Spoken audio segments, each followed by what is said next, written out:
Speaking to include. The power of inclusive language. Hello, language learners. Welcome to another exciting episode of our English language learning series. Today, we're diving deep into a crucial aspect of communication: inclusive language.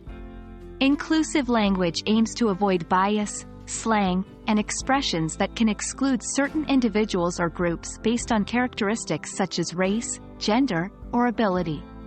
It's a powerful tool to encourage participation, particularly in discussions and debates. So, let's get started. Inclusive language is a way of acknowledging diversity, promoting equality, and encouraging participation. It avoids using words, phrases, or tones that can be seen as excluding or demeaning to certain groups of people. Whether you're engaged in a friendly conversation, a lively debate, or a formal discussion, the use of inclusive language ensures that everyone feels respected, valued, and welcome to share their ideas.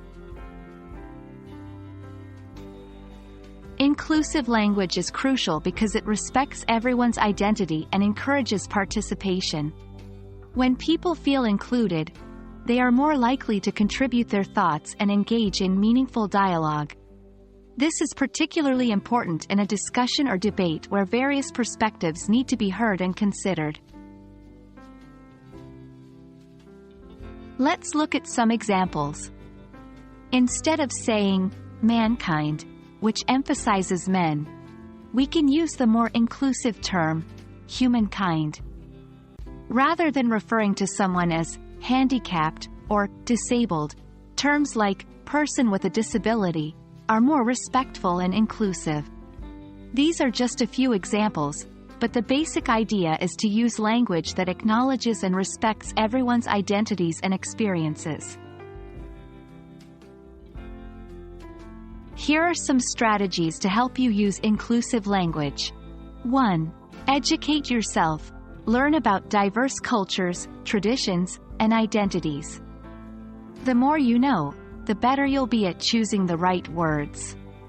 2. Listen and adapt. Pay attention to how others refer to themselves and echo their language choices. 3. Ask when unsure.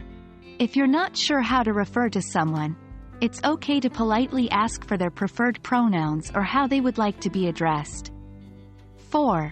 Avoid stereotypes. Stereotyping can lead to harmful biases. Use individual traits to describe people rather than assuming characteristics based on their group. 5. Apologize when necessary. If you make a mistake, apologize sincerely and make an effort to use the correct language in the future. Thank you for joining us today. Remember, using inclusive language isn't just about being politically correct. It's about promoting respect, encouraging participation, and facilitating productive discussions. Every word we choose has the power to include or exclude. So, let's make our words count, and let's make them count for everyone. Until our next video, keep practicing and happy learning.